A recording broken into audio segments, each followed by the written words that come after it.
Students, Assalamu alaikum. Today we are going to discuss about the topic of second practical. It is a topic which is going to be covered in second and third practical. This PPT which I am going to share with you people is basically consisting the material for both practicals. I will discuss just the part which will be covered in second practical, and then in the next week we are going to cover the remaining portion. Similarly, I have prepared a worksheet for you people consisting of the micrographs with all the questions pertaining to the topics which will be covered in this session and in next practical session as well. So basically these two practicals are going to cover about the histological features of cardiovascular system. This system consisting of a pump, heart, and then it consisting of tubular structures, blood vessels, which are actually carrying the blood from the pumping organ towards the tissue and from tissues back towards the heart. And another part of this cardiovascular system includes the lymphatics, but we are not going to discuss the histological details in the practical sessions. So the practical objectives or the learning outcomes of these two practicals are actually that you people will be able to identify the histological details of the walls of the heart and how many walls are or the layers are there in the wall of the heart and what are the various histological structures which are making up those walls, and similarly the arteries and veins which are actually the tubular structures carrying the blood to and from the heart towards the periphery. They are actually made up of multiple layers, and then those layers detailed will be discussed in the practicals, and you people have to identify those details. So starting with this basic introduction, that the mammalian blood vascular system consisting of heart, major arteries, arterioles, capillaries, venules, and veins, and we are going to look at these structures individually, how they are made up of at the microscopic level.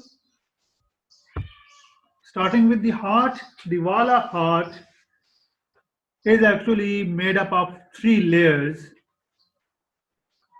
and from the chamber side, the heart actually consisting of four chambers, the atria, then the ventricles. The wall of the heart in any of these chambers actually is made up of three layers, namely endocardium, myocardium, and epicardium. So they are basically schematically described here. The blue line is indicating the innermost layer, that is endocardium, and then this pinkish portion which is delineated by this large arrow is myocardium, and then the outermost layer is epicardium. So we are going to look into detail of these layers individually first. If we are going to discuss about the endocardium is the innermost layer. It is actually made, as we have already discussed, that whatsoever the organ in body is having a lumen or chamber part, the first part or the first layer of that particular organ is always going to be the epithelium itself. You people must have gone through the tubular structures general histology.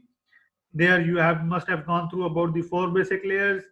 The first layer was tunicum mucosa. I am not going to discuss their detail here. That is more theoretical, but the thing discussed here that the tunicum mucosa always have the first part as epithelium. Similarly, in heart, the innermost layer, which is lining the chamber endocardium, always have the first part as epithelium, and that epithelium is actually named in cardiovascular system as endothelium, and that endothelium is actually a type of simple squamous epithelium. Below the simple squamous epithelium there is subendothelial connective tissue in some text, then the underlying connective tissue also termed as the connective tissue below endothelium is subendothelial, and below that there is again a connective tissue layer as subendocardial layer. But we are just going to summarize that layer as simply subendocardial layer. So keep this in mind that the endocardium in some text will be described as the endothelium underlying subendothelial connective tissue, and then they are separately describing that third part, subendocardial layer, that there is a separate connective tissue layer below endocardium as the name indicates, but we are just going to describe it as part of endocardium. And the important thing, the impulse conducting system of the heart is located in this subendocardial layer of connective tissue. What is that conducting system? We are just going to discuss it with detail in coming slides, and we will then identify. The major objective is to identify. So looking at this more magnified micrograph, the left side of this micrograph is the side where the chamber of the heart, it could be atria or ventricle, was located, and from the wall this portion was taken out, and in the very first part, which is facing the chamber side, there is a continuous layer of flattened squamous epithelial cells. This first arrow is indicating that layer. This layer is simple squamous epithelium named here as endothelium, and then below that this loosely arranged fibrous part of the layer is subendocardial connective tissue. So these two layers are collectively forming the first layer of the heart, which is endocardium. Moving towards the conducting portion, the conducting impulse conducting system of the heart actually consists of Purkinje fibers. You must have gone through the word Purkinje cells in nervous tissue, but here it is a separate thing. So you must remember that the Purkinje fibers are nothing else but modified cardiac muscles. These modified cardiac muscles are larger in size than the normal cardiac cells or cardiac myocytes. The important thing, their staining property is very light compared to the actual cardiac cells which are present in the middle layer of the heart, myocardium. So these Purkinje fibers, which are large size cardiac muscle cells, lightly stained cells, are part of conducting fibers. They are not contracting fibers. Actually, they are impulse conducting fibers. They are present in subendocardial connective tissue. So just looking at the Purkinje fibers, here is again the upper part of this micrograph is indicating a chamber part, and the first layer of the heart wall is again, you must have recognized now that it is flattened simple squamous epithelium. Below that, this is subendocardial connective tissue, the second arrow, and then in this connective tissue, these large size cells, just compare their size and staining affinity from the remaining lower part of the micrographic cardiac myocytes, which are actually part of the next layer of the wall of the heart, which is myocardium. So these subendocardial modified cardiac muscle cells termed as Purkinje fibers are larger in size compared to the cardiac muscle cells, remaining cardiac muscle cells, which are the contractile units of the heart, and their staining affinity is quite evident in this micrograph. They are less lightly stained. The reason behind for the less light staining or lightly staining of these Purkinje fibers, simply because they are not the contracting units, they are conducting units, so they must have less amount of the proteins, contractile proteins. So the less amount of contractile proteins in their cytoplasm is giving the cytoplasmic staining the lighterness. Again, next micrograph where the E arrow is indicating the endothelium. So this must be the first layer. Above that, there would be chamber size. Then subendocardial connective tissue is labeled as SE. And within this connective tissue, These large cross-sectional profiles are actually the modified types of cardiac muscle cells.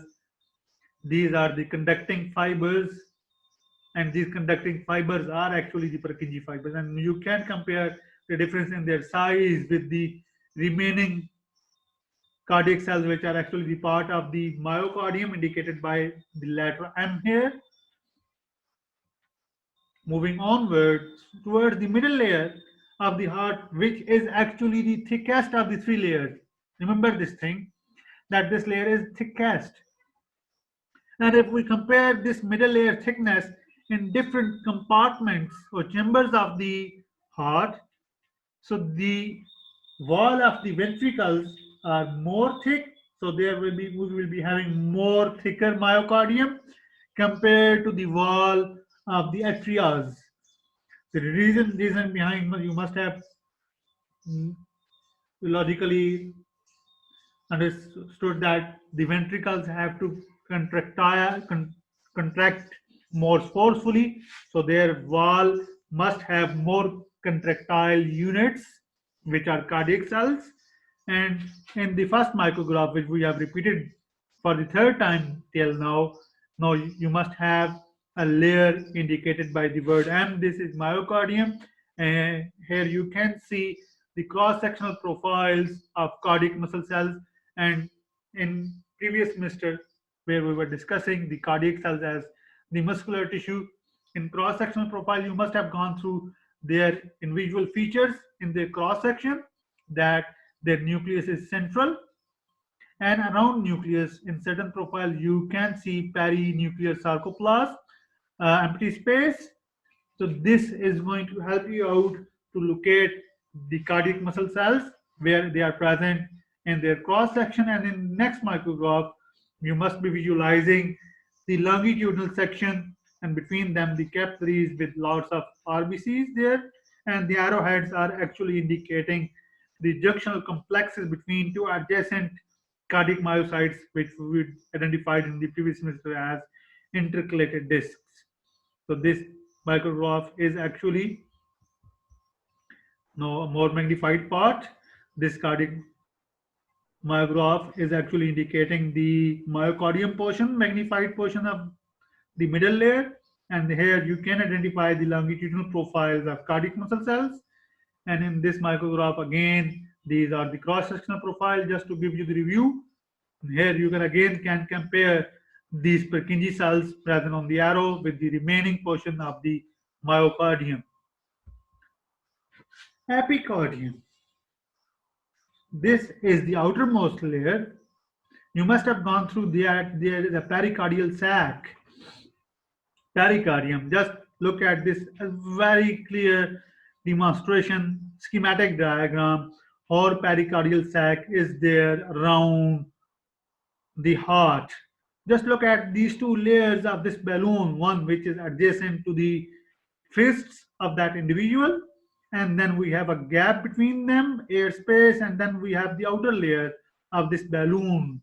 Similarly, the pericardium, which is covering the heart, the atria and ventricles, and present till the roots of the emerging blood vessels from the heart, this sac is consisting of two layers. So we are more concerned with the layer which is adjacent to the heart, and that layer is visceral pericardium, which is also termed as serous pericardium. So this serous pericardium or visceral pericardium is actually the epicardium itself.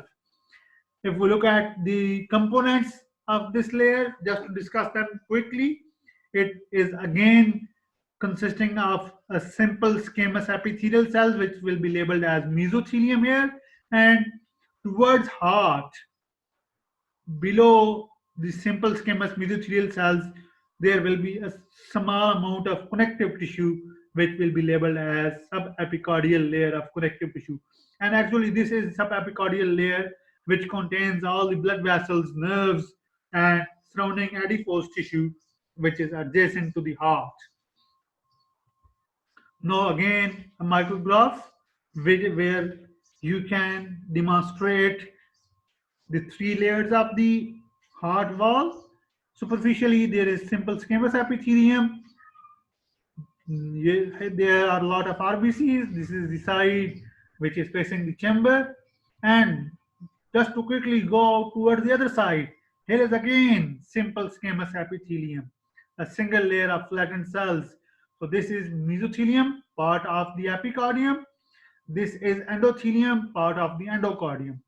Below them, the endocardial layer epithelial, there is the connective tissue, subendocardial connective tissue, and here you can see lots of fat cells, blood vessels in the shape of a capillary here, just on the pointer. So this connective tissue component, blood vessels, are present in subepicardial connective tissue layer. Below these two connective tissue layer, the middle part is always the thickest part of the wall, which consists of lots of cardiac myocytes, cardiac muscles. So hope you must have gone through the overview of the three layers. Now just to give you an overview, a schematic diagram which is going to help us in the next micrograph. There is a piece of heart taken, and if you look at this piece from inside, the innermost layer has to be endocardium, the inner layer, and then the thickest of the three layers, and anywhere wherever you are going to take the piece of heart, either from atria or ventricle, the thickest layer is myocardium, the muscular layer, and then the outside there is the pinkish line indicating the simple squamous epithelium, and then the yellowish area is indicating the subepicardial connective tissue. Below these two components, the epithelium, mesothelial component, and the subepicardial connective tissue are collectively forming the outermost protective layer, the visceral pericardium, named as epicardium. So now just the piece taken out is going to help you out.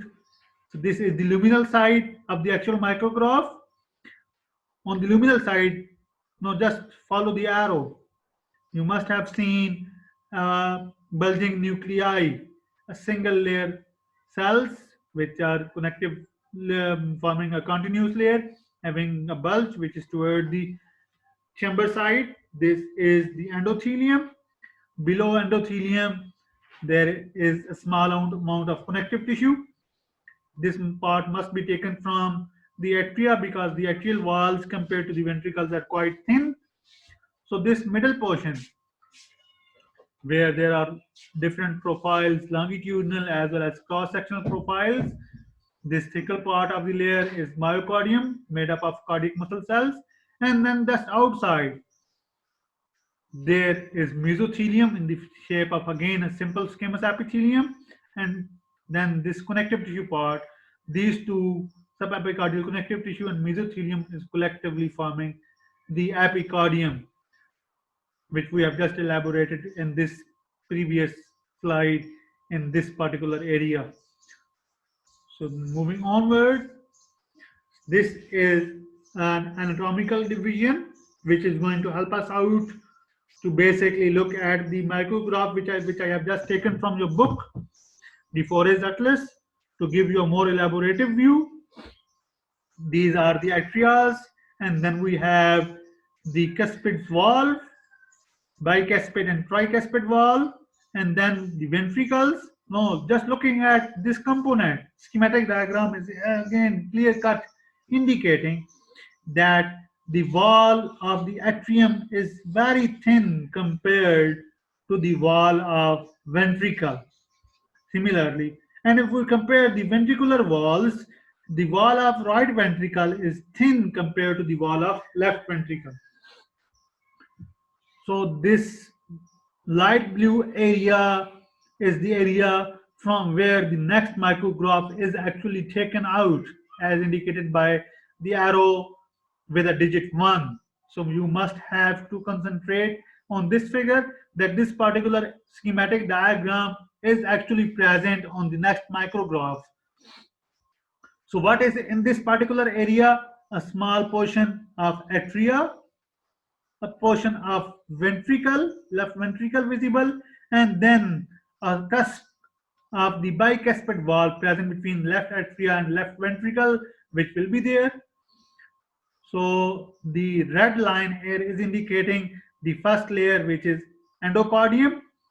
The pinkish area on this schematic diagram is indicating the myocardium, the middle layer made up of cardiac muscles, and then the outer part is the epicardial part.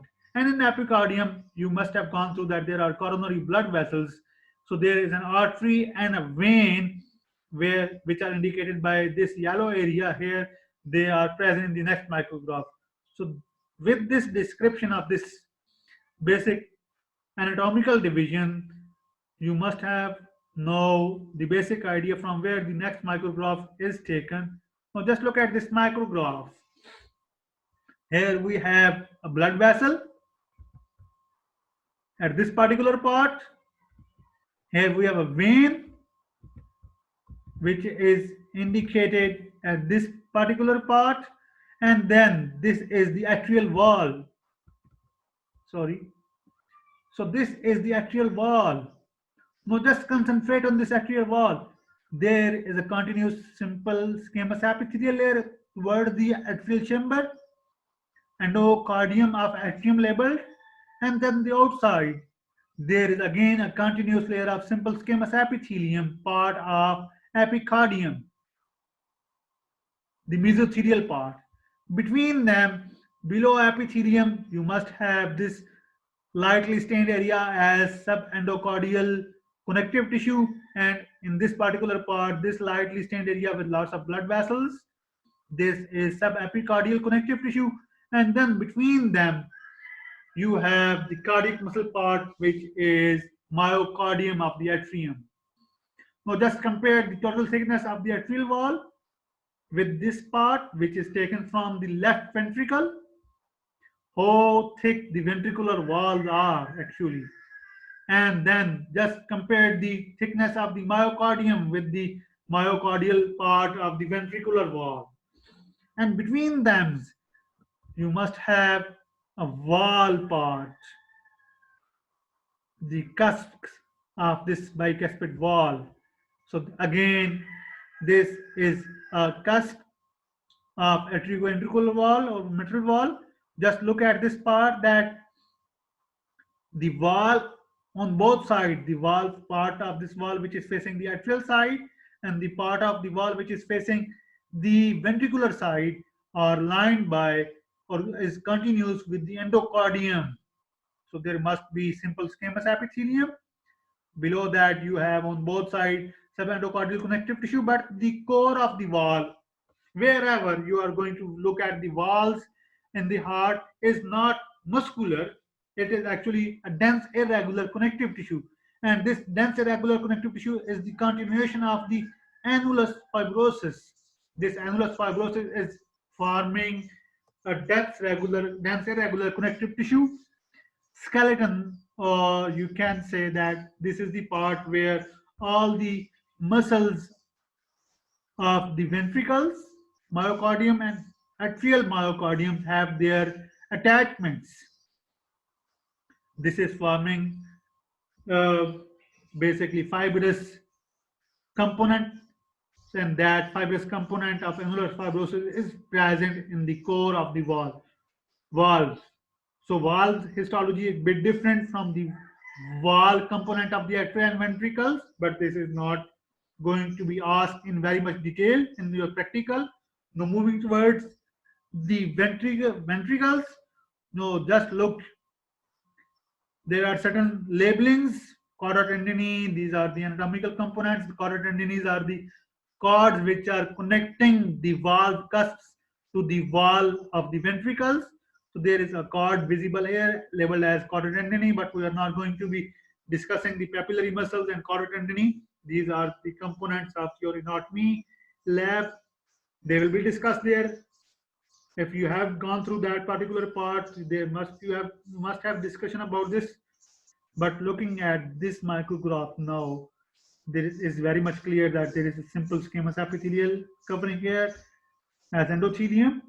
Then you have subendothelial connective tissue, and here is some particular area where we magnify. If we magnify, we can find Purkinje fibers, the modified the conducting portion of the heart, and then the thick part, which is very much eosinophilic, made up of lot of cross-sectionals and longitudinal profiles of cardiac muscle cells, is the thick part indicated as myocardium of ventricle. Now they have labeled Purkinje fibers here. And then outside myocardium, there is a connective tissue layer, subepicardial connective tissue, and outside subepicardial connective tissue, there is the simple squamous epithelium labeled as mesothelium. So this mesothelium and subepicardial connective tissue is collectively forming the epicardial layer. So hope you must have gone through this descriptive portion. With this, we are almost finished with the histological description and some micrographic identification of the walls of the heart.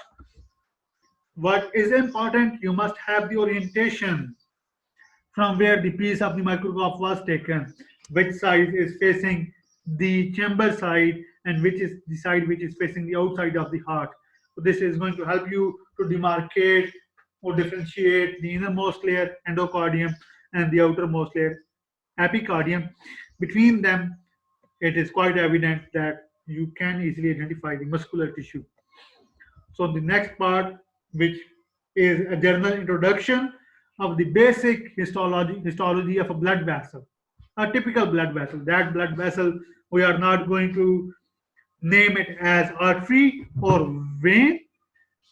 There are certain modifications in arteries and veins, mostly in vein side, from this typical blood vessels histology. But if we look at the blood vessel, it is a tubular structure.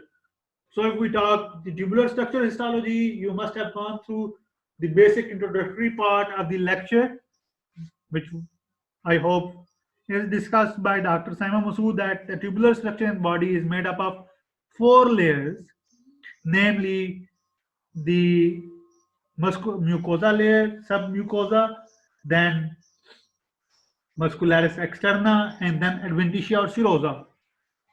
Here, the nomenclature in blood vessel is different from that tubular organs.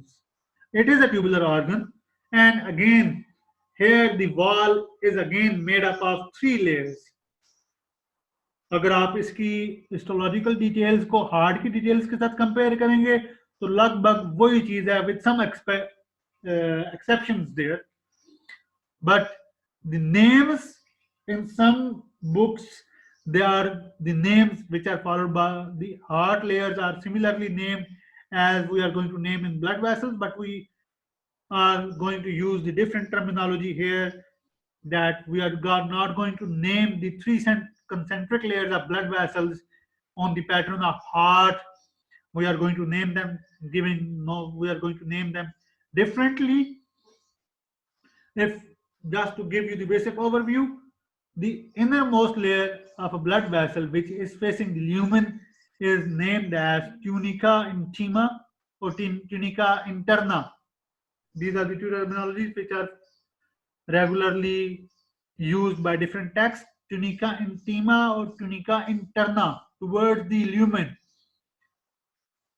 So what you must have understood till now, that in tunica intima you must have an epithelial part. If you have this in your mind at this particular point, you are quite good in your descriptive portion. Whenever the luminal side is present in the blood vessel, it must have an epithelial covering there. So tunica intima must have a one part which should have to be made up of some type of epithelium, and that epithelium is same wherever you are going to go in cardiovascular system. Name will be same as endothelium. What is that epithelium? Simple squamous epithelium that must be facing the luminal side of a blood vessel. The next, below epithelium, there must have to be some part of connective tissue. That connective tissue is named as subendothelial connective tissue. As it is below endothelium, this layer is named as subendothelial connective tissue. And then at the border area of tunica intima, from with the next tunica is actually a layer, word indicated a layer. At the border area between tunica intima and next tunic, there is a band of continuous elastic fibers which is termed as internal elastic lamina. Lamina is a small layer, tunic is a word used for large layer, and lamina is a layer to give you the basic understanding. Lamina is a layer which is quite smaller. It is abbreviated as IEL, internal elastic lamina. Then moving towards the next layer, which is tunica media, and with reference to heart, the middle layer was muscular layer. So here, tunica media is also muscular. What type of muscles are there? Now here comes the difference. In heart, the middle layer was having cardiac muscle cells, but blood vessels have smooth muscle fibers, which are arranged in concentric layers around the long axis of the blood vessels. Interspread between smooth muscles, there is a very variable amount of elastic and reticular fibers. So, in different blood vessels, there will be a variation in the amount of smooth muscles versus the amount of elastic fibers. Somewhere you will find more elastic fibers, somewhere you will find more smooth muscle fibers. We will discuss this in the next practical. But again, in tunica media border, where it is attached with the next layer, there you will find a band of elastic fibers, which is labeled as external elastic lamina.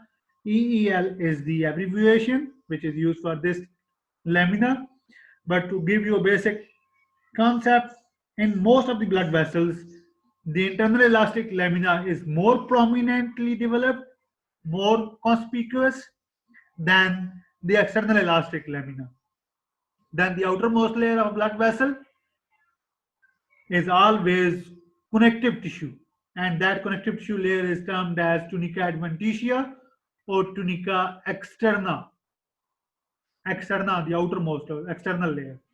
And wherever the blood vessel is traveling, is it traveling with along the muscles? You must have gone through the muscular identification in previous anatomy labs in semester 1. So there, if you have identified a blood vessel, so that blood vessel's connective tissue outermost layer, tunica adventitia, was attaching this layer as the connective tissue name indicated, it is going to connect. So this connective tissue layer is attaching this blood vessel with the surrounding structure. Either it is a muscle or either is it an organ with which the blood vessel is traveling in the body. And there is a very interesting concept here that the blood vessels which are have very thick walls, the larger blood vessels like the kinds of aorta, vena cavas and their major branches, their walls are that much thick that the blood which is traveling within the lumen, if it is oxygenated in the case of arteries, is not going to nourish all the walls component. So they require their own blood vessel supply. So there is a Latin word, vasa visorum, vessels of vessels. This means that the blood vessels which are supplying the wall of a blood vessel. So these are the tiny blood vessels which are present mostly in most of the cases in tunica adventitia, but in some cases they can travel deep in tunica media as well. So these larger blood vessels have their own blood supply. The wall of those blood vessels have their own wall supply. So now we are going to look at these three layers: tunica intima, tunica media, and tunica adventitia or externa, one by one in a schematic diagram. A very good schematic diagram. I have taken this from an online PPT to give you the basic idea about the three layers. So this is a complete wall of a blood vessel, very thick, made up of three layers. So the first layer indicated by these two arrowheads line has tunica intima. So the first layer of tunica intima is always simple squamous epithelium, tightly attached with the tight junctions, endothelium, and you must have gone through this concept which is coming now, that wherever the epithelium is, it is underlined by a non-layer which is the non-living basal layer, basal lamina or basal membrane. Below basal membrane, there is some endothelial connective tissue, and then there is a very conspicuous band of elastic fiber which is fenestrated. Fenestrated means it have opening, but the openings are evident more on the other side, which is external elastic lamella, but this band is indicating the border area between the first layer and the middle layer. This is internal elastic lamina. It is fenestrated sheet. Fenestration means openings. So there are a lot of openings in this sheet of elastic fibers. Why these fenestrations or openings are present? Because they provide a way in for the nourishment. If the oxygenated blood is traveling towards the luminal side of a blood vessels, that fenestration is going to provide a passageway. And then it is again the border area between the tunica intima and separating this first layer with the from next layer, which is tunica media. Now moving towards the middle layer, must have gone through the previous part that the middle layer is made up of smooth muscles and elastic fibers. So the middle layer, which is comparatively thick in certain blood vessels, it is made up of smooth muscles, connective tissue, and then the connective tissue have lots of elastic fibers, where you can find that it is a connective tissue component. There could be some collagen fibers, reticular fibers, and the glycoproteins which are forming the third component, the media where the connective tissue is present. And then at the border area between the media and next layer, which is external, there is the external elastic lamina layer formed by a band of elastic fibers. You must have identified this as a fenestrated sheet of elastic fibers. But what is important, this is not that much conspicuous in actual micrograph, as we are going to identify the internal elastic lamina. It is comparatively thinner, less conspicuous, but present at the border area which separates the tunica media from the externa. So moving towards the last layer, which on this schematic diagram, tunica adventitia, there in this basically description, but I have found from net, they are discussing about the connective tissue component which is present in tunica intima and tunica adventitia. It is collagen fibers which are present there, and basically in these outermost layers, there you can find the vessels which are supplying the wall cells of these blood vessels with nourishment. These two circles can be named as vasa vasorum. These can be an arterial part or venal part. Actual micrograph. So here we have a micrograph which is taken from this square and displayed upside down. So here you can easily identify a thin layer of simple squamous epithelial cells at tunica intima. Below tunica intima as endothelium, simple squamous epithelium as part of tunica intima, and that is present on this arrow as well. Here you have a very clear-cut basement membrane, and below basement membrane there is a wider layer of connective tissue. What would be the name? Subendothelial connective tissue? Oh, correct. If you have this in your mind, so you are going recalling the previous information correctly, and then just look at this band of elastic fibers, which is evident here, very much evident here. This evidence of a band of elastic fiber as a border area between the first layer and the middle layer is labeled as internal elastic lamina, indicated by this arrowhead. Then comes the middle layer, which is very muscular. In this case, there is a specific type of artery which is more muscular, but in between them, if you look at the details, you can find certain wavy background wavy patterns, bands between them. One just like here at the arrowhead. These are elastic fibers. The media is made up of mostly muscular, smooth muscles and elastic fibers. There could be some radicular collagen fibers as well. But no, just look at there is a very clear cut demarcation between all the three layers, tunica, intima, media, and then adventitia. Now just look at the border of adventitia and media. Less conspicuous than this internal elastic lamina, but you can still identify a band of elastic fiber indicated by this arrowhead. What would be the name? If you are recalling it as or calling it as external elastic lamina, very true. So this is the border area between media and intima. So next comes the outermost layer, which is a connective tissue layer, which is quite evident from the thick collagen fibers, which are irregularly placed, loosely arranged, lots of gap between them, loose connective tissue. And this is basically the outermost layer, which is attaching these blood vessels wherever they are traveling inside the body. Now just look at your hand. If you are identifying certain blood vessels, so these blood vessels are actually present in the dermis component, and the dermal connective tissue is adjacent to the tunica adventitia of this blood vessel. If you are looking at your hand blood vessels, evident from the back of the palm or back side of the hand. So with this description, now we are almost finished with the descriptive portion. Just to give you basic identification, here you have a blood vessels which is present in its cross section. Here it is a lumen, and lumen have lots of blood cells, and most of these are the RBCs. But we are not more concerned with the blood cells here.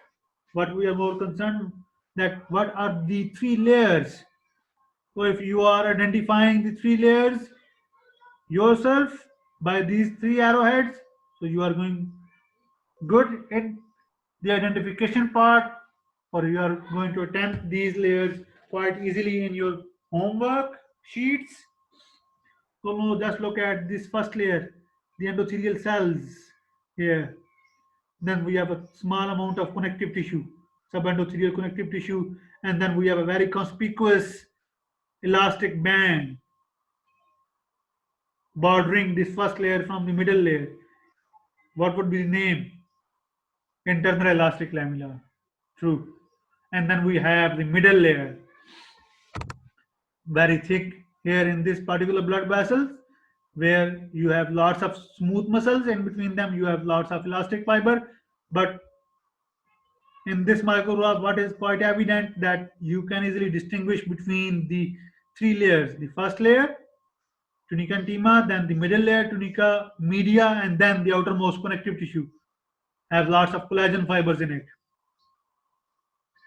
This is true tunica adventitia, and I'm just trying to locate a blood vessel so you can have the idea where you can find the vasa vasorum in tunica adventitia. I am unable to identify anyone here. So now moving towards the third practical, I'm not going to describe it, but just to give you the idea of the vasa vasorum. No, just look at this part. Very true.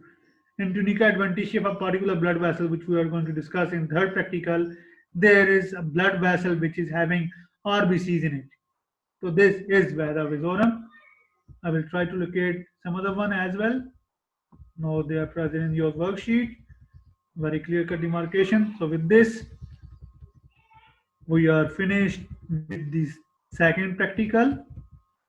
Oh, locate here. Just look at this tunica adventitia. These blood vessels. These are vasa vasorums. I was trying to give you one example, real micrographic example, so I found. So with this, we finish this video on the end, where we have to start the third practical. Where we are going to identify the arterial side and venal side and the differences and the types of the blood vessels in the arterial side and in the vein sides. This would be our objective for the third practical. So You have to follow the chapter present as cardiovascular system in the foray, and in the end of this third practical we will find certain online resources. I have given their URLs there, and then working on your worksheet you will be able to identify covering the components yourself. So with this we finished with this the meeting.